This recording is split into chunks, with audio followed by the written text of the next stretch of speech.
Halo guys, kembali lagi bersama saya Raihan di Rafa Podcast. Pada sesi kali ini, kita akan sedikit berbeda dibandingkan sesi-sesi sebelumnya. Saat ini telah hadir bersama saya salah seorang teman pondok saya dulu bernama Muhammad Hanif. Beliau berasal dari sebuah kota di Pulau Sumatera, namun berhasil melakukan perjalanan safar untuk menuntut ilmu ke negeri Sudan, bahkan ke Universitas Islam Madinah. Nah, beliau biasa saya panggil dengan Syekh karena saya sangat menghormati beliau. Langsung saja kita sapa beliaunya. Assalamualaikum. Terakhir kita ketemu kapan ya? Yang saya kelas 3. Antum lanjut di MAPR ya, jurusan Pindang. Terus tamat dari PR tuh mendaftar kemana aja? Kalau habis ujian kan terima ijazahnya bulan Mei tuh. Karena ada 3 prioritas waktu itu. Pertama, karena orang tua nyaranin ke aja. Jadi prioritas pertama milih Lipia di Jakarta. Oh, Lipia Jakarta. Lalu prioritas kedua pilih Madinah. Soalnya kan memang banyak kampus idaman dari sana kan. Iya. Nah, di Madinah. Yang prioritas ketiga baru Timur Tengah, yang seperti Sudan, Maroko, Yaman, atau daerah-daerah sekitarnya itu kan. Iya. Nah, jadi dari sebelum tes Kemenak, ini mau nanya dulu sama abang-abang, sama kelasan, gimana senior dulu milih antara Mesir atau Sudan atau Maroko lah, pilih Kemenak gitu kan. Iya. Jadi setelah dipertimbangkan, alhamdulillah kuliah anak Tikoro udah dapat pilihan ya milih Sudan karena kata abang-abang waktu itu banyak prioritas ilmu daripada kuliah semata itu. Artinya apa? Kalau cuman untuk mencari gelar-gelar itu di Sudan cukup lah aja. Iya. Dan yang lebihnya di Sudan itu kajiannya banyak dari masyayikh yang punya sanak-sanak keilmuan yang tinggi di bidangnya gitu. Itulah yang membuat kagum sama Sudan. Terus Sudan ini juga memiliki kapasitas bahasa fusah yang bagus gitu. Itulah yang membuat anak tertarik gitu. Dan anak juga tidak menafikan yang ulama-ulama Mesir atau yang lainnya, karena Mesir pun kan lebih dahulu kan Azhari daripada Sudan. Iya. Jadi mungkin di kondisi sekarang karena orang Indo di sana udah banyak dan ya Allah alam mana juga nggak tahu kan itu. Insyaallah waktu itu persiapkan untuk ke Sudan juga. Itu jurusan apa tuh Syekh di Sudan? Syariah wal Qanun. Apa itu? Ya fikih, bagian fikih, tapi lebih khususnya nanti dibagi dua juga, pemilihan fikih Islami atau hukum Sudan gitu. Hukum Sudan itu apa? Kok menarik gitu? Nah, gitu deh ya. Kalau hukum kita kan di Indonesia kan memang berdasarkan UUD dan Pancasila gitu kan. Iya. Nah, sedangkan hukum di Sudan mereka lebihnya memakai mazhab Maliki sebagai hukum negara gitu. Nah, jadi kalau kita lihat di negara Sudan banyak hukum-hukum Islam yang diterapkan seperti hukum khamar, hukum mereka mengutamakan hukum mazhab Maliki untuk menjadi hukum negara. Oh, jadi mirip itu ya Syekh, kalau mirip Saudi ya, mazhab Hambali gitu ya Syekh. Lebih ke sana. Oke. Itu antum berapa semester di sana? Di Sudan itu? Di Sudan ada 3 semester. Terus yang ke Madinah itu gimana Syekh ceritanya? Alhamdulillah pas semester 3 di Sudan, karena saya daftar Madinah sama Sudan kan barengan bulan Mei. Iya. Di bulan Agustus itu keluar jadwal yang untuk terbang ke Sudan. Karena nggak ada pilihan kan, karena ujian di Libya juga ada dibatalin. Karena terbang ke Sudan, kan juga nggak terlalu berharap kan. Iya. Allah yang ngasih, Allah yang jamin lah intinya harus terus ke Madinahnya. sampai bulan Januari 2019, karena ada dibilang murasyah ini istilahnya tahap berkasana udah diterima. Iya. Nah, sampai tahun 2019 bulan Desember, alhamdulillah kabulannya terima di Madinah. Masya Allah. Alhamdulillah. Alhamdulillah. Bulan Januari 2020 kena pulang, lalu qadarullah mulai perkenalan. Iya. Sampai berulang tahun 1 tahun. Jadi ya masih daring lah sampai sekarang. Sudah 3 semester juga. Iya.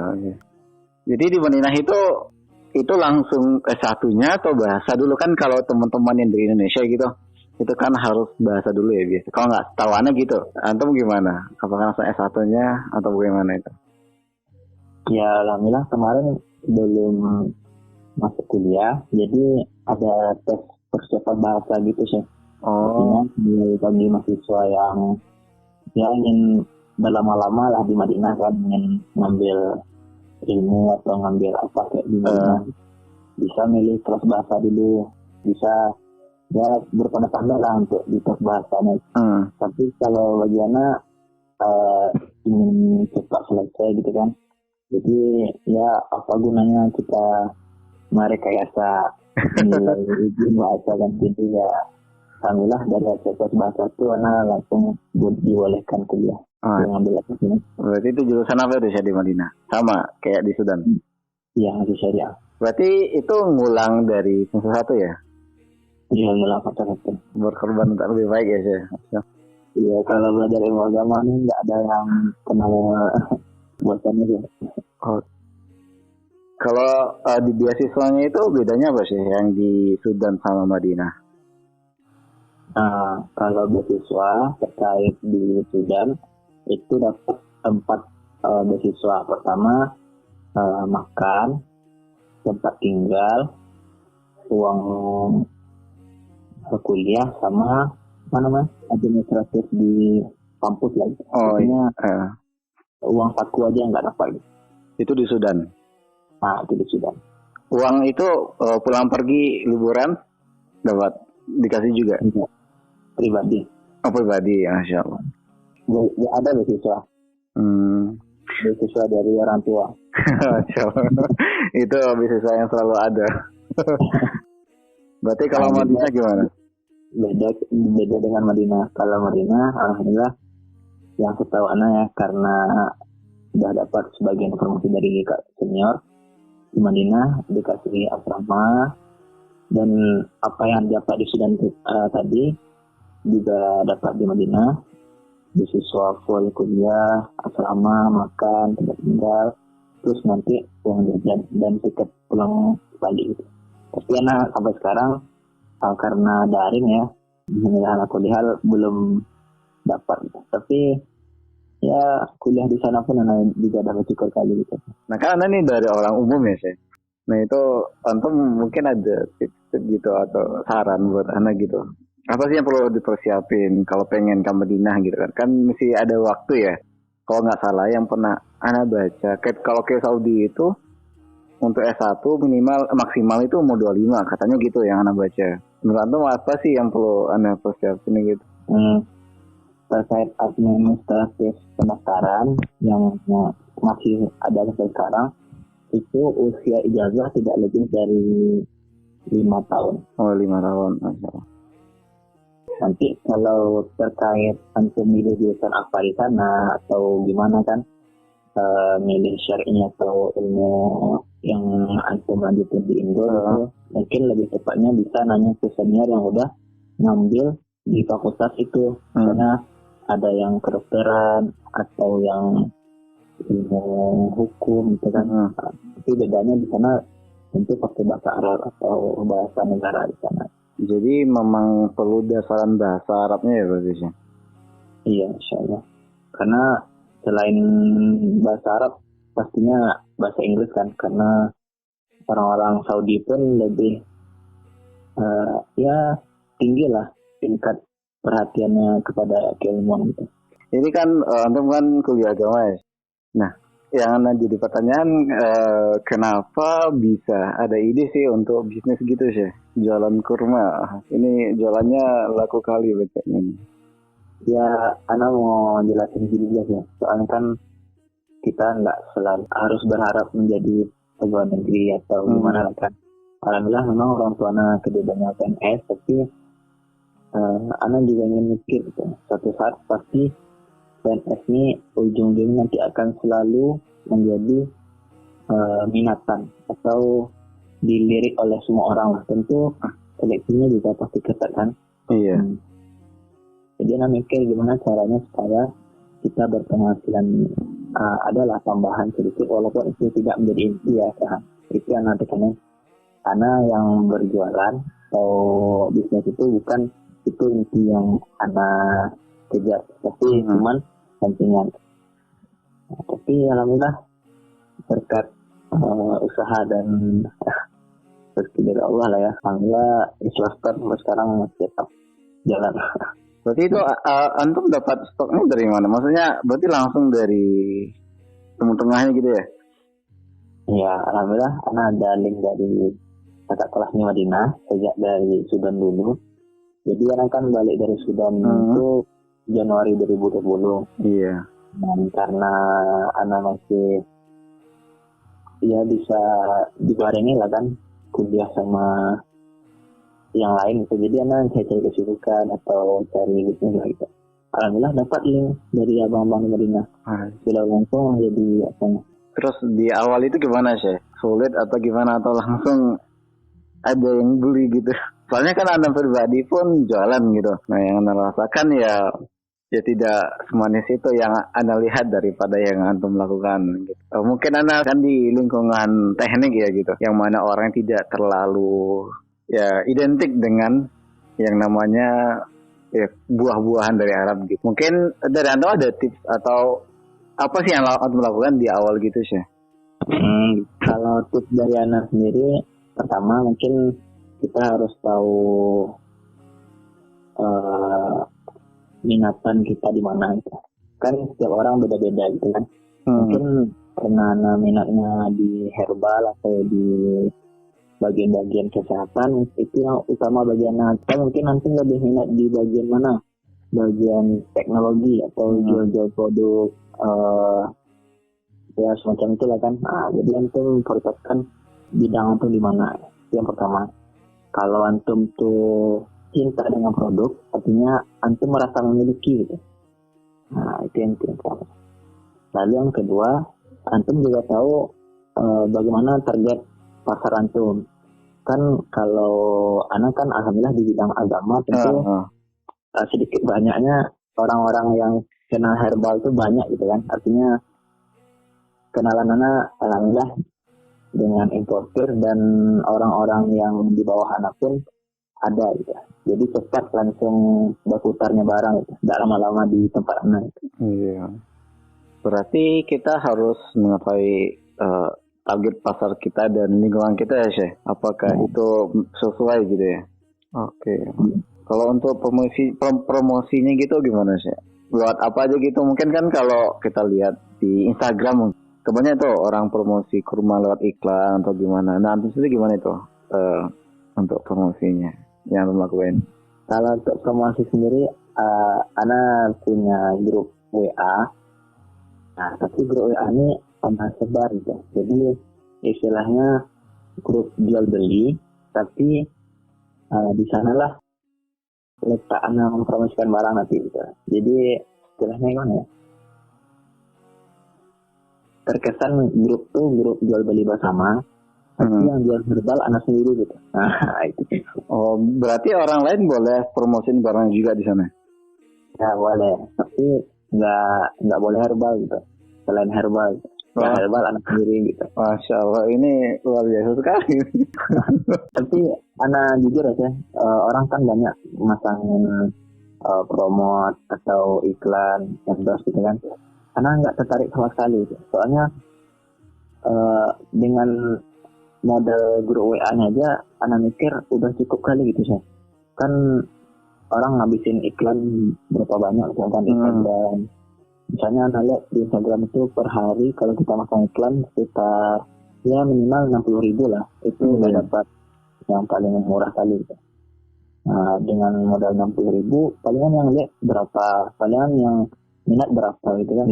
Aku mikir bagusnya hemat di iklan, tapi kita banyak profit di paketingnya gitu. Kalau itu kan berarti antum fokus di WA ya. Itu nge-PC orang-orang itu ada nggak? Misalkan PC sesuatu gitu ada nggak kayak gitu? Enggak, kalau enggak. Soalnya Ana mikir kalau orang tuh udah kesal dari awal, kita itu kan namanya spam kan.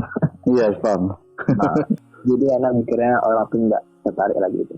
Jadi yang Ana tanya itu memang orang yang memang minat kali dengan dagangan Ana. Dan Ana juga nggak mau jual murah gitu. Artinya dia orang yang minat aja gitu. Kalau tawarin apa terlalu lebay gitu kan, ayolah belilah, karena nggak mau. Iya, keren. Soalnya kan Nana itu kadang nge-VC kan satu-satu, tapi malas gitu.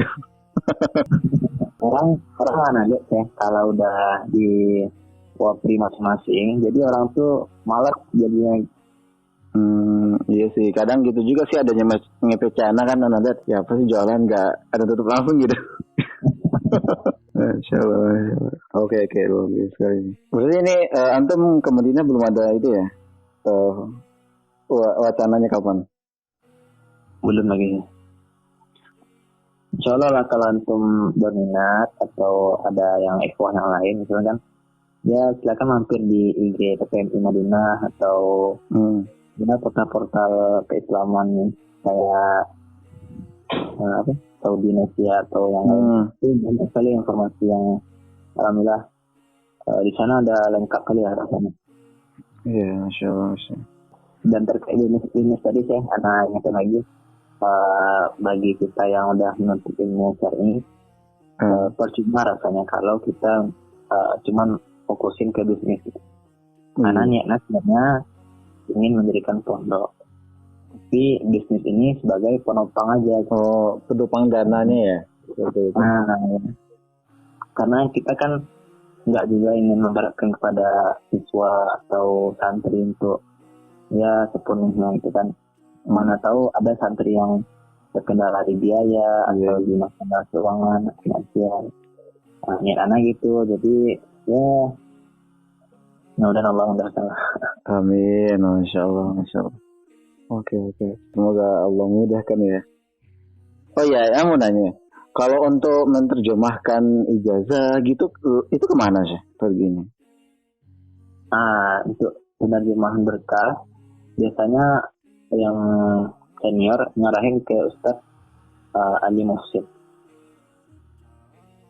Ustadz Ali Muhsin. Siapa yang Ustadz Ali Muhsin ini udah profesional dan beliau udah sekitar 10 tahunan lah di bidang penerjemahan berkasnya.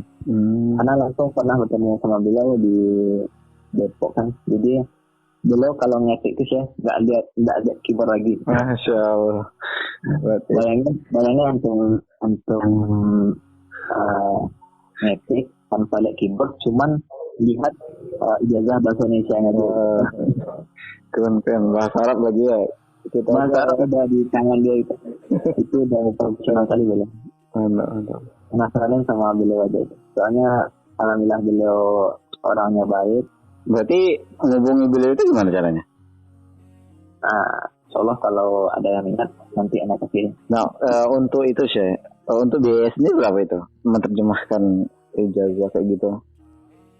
Kalau per halaman itu memang normalnya 50.000. Per halaman 50.000. Tapi ada juga yang pakai ekspres, artinya kalau 50.000 tadi perkiraan selesainya 2 hari.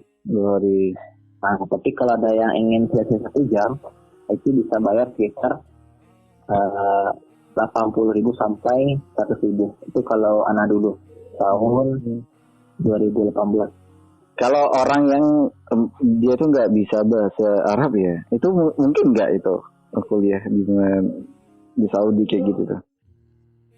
Apa memang harus punya kemampuan dulu? Bisa ke Saudi bisa sih. Artinya kan Saudi sendiri ada membuat kelas bahasa. Nah, jadi itu nggak menutup kemungkinan bagi misalnya ada warga Cina yang baru belajar Islam, malah kan baru belajar mengenal Islam, belum tahu apa-apa tentang bahasa Arab, dan Saudi sendiri memfasilitasi tentang itu. Jadi nggak menutup kemungkinan. Mungkin antum ya pilih bahasa juga nggak setahun. Ya lama-lama juga di Saudi kan nggak ada ruginya kan. Iya, masya. Berarti untuk tes masuknya itu kan kalau kita di Indonesia nih masuk kampus apa gitu universitas A, itu kan ada tes tulis, mungkin tes wawancara. Kalau di sana gimana itu? Apalagi kita kan nggak punya kemampuan bahasa Arab ini ceritanya. Nah, itulah ajaibnya Madinah. Ajaib. Gimana itu? Madinah sendiri sampai sekarang nggak ada standar kelulusan untuk menjadi mahasiswa. Itu semua murni dari pemberian Allah. Masya Allah. Berarti walaupun kita nggak bisa, bahwa ada kemungkinan berarti gitu. Iya, ada orang yang udah muqabalah langsung, ada yang orang udah tes langsung di Madinah, udah bagus nilainya, hafid Al-Quran. Tapi ya qadarullah belum lulus, ya itu yang terbaik. Ada orang yang malah nilainya biasa aja, nggak pandai bahasa Arab, tapi karena izin Allah lulus itu. Itulah. Jadi nggak boleh kita berkata langsung. Kalau bagi teman-teman yang mau daftar misalkan, ya usahain aja terus, mulai dari berkas, tazkiyah, ya rekomendasi kan, atau berkas yang lainnya. Dah, itu intinya. Berarti intinya kalau kita yakin, ya harus daftar gitu. Nggak usah ragu-ragu gitu ya sih. Terima atau enggak itu keputusan Allah nanti ya. Walaupun kita ya nggak terlalu pro gitu, biasa-biasa aja.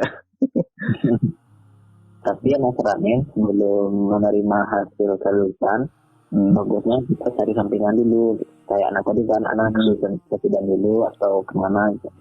Jadi ya kita kan nggak tahu rezeki di mana. Mana tahu lulus alhamdulillah. Tapi kalau enggak, nah itu. Iya. Ada juga yang nunggu 3 tahun kan, katanya nunggu Madinah 3 tahun. Sekarang lupa baru dijawab sama website Madinah. Karena dinyatakan tidak lulus. Terus gimana kan? 3 tahun kita ada. Iya sih. Nah, yang jadi kepikiran, ya kan antum bilang itu maksimal 5 tahun ya ijazahnya. Nah, itu maksimal 5 tahun itu saat mendaftar atau saat pengumumannya? Berarti saat mendaftar ya? Iya, saat daftar. Untuk pengumuman sendiri itu berapa lamanya? Nggak ada kepastian berarti? Kalau anak sendiri ya, karena mendaftar bulan Mei 2018, 2019 Januari itu udah murasyah, artinya berkas ada diterima. Desember 2019 karena makbul diterima. Berarti tahun ya, tahunan. Berarti memang lama gitu ya sih? Iya, dia ada 3 seleksi ya. Ada pertama tahta dirasa. Itu apa?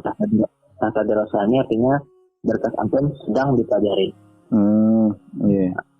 Dan usahakan sedang tahap tahta dirasa ini berkas antum lengkap semua sih. Misalnya di kolom pendaftaran itu ada sekitar 20 kolom yang harus diisi, semuanya berkas kan.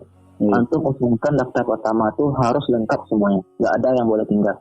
Karena di tahta dirasa inilah untuk masuk tahap keduanya, orang tuh akan menyeleksi siapa yang lengkap dulu berkasnya itu. Oh, berarti yang lengkap dulu ya? Iya, itu yang Anda pesankan kepada mahasiswa yang mau daftar. Tolong lengkapi semua berkas. Memang dalam tata cara pendaftarannya boleh boleh menyusul berkas yang tertinggal. Tapi Anda saranin jangan sampai tertinggal untuk tahap pertama, karena itu sudah menentukan antum diterima untuk tahap keduanya atau tidak. Nah, setelah tahap tahap dewasa, ada namanya tahap kedua, tahap murasyah. Artinya berkas antum sudah diterima. Nah, sudah diterima ini artinya berkas antum sudah sampai di Kementerian Pendidikan Saudi. Nah, tahap murasyah ini ya nggak ada yang bisa kita lakukan lagi, terbanyak aja doa, mudah-mudahan Allah terima dan sekitar 8 bulan setelah itu, kalau anak ya, baru diumumin kabul sama kabul kelas 3-nya. Setelah diterima di kampus. Nanti itu. Tahap pertamanya tahap dirasa penyelesaian berkas, penyeleksian berkas. Tahap kedua itu diterima di Kementerian Agama Saudi gitu. Minta diterima. Tahap ketiganya Baru kabul. Masuk ke universitasnya. Baru diterima. Berarti pengumuman lulus itu ketika sudah masuk di universitas berarti gitu ya? Iya. Ya doakan Syekh Anda bisa menyusul. Banyak berdoa, banyak minta tolong lah sama saudara antum, ya kan.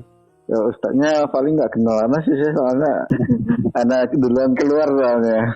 Dan satu lagi yang lupa atau Syekh. Apa? Kalau orang Saudi itu lebih memprioritaskan yang punya tazkiyah erat.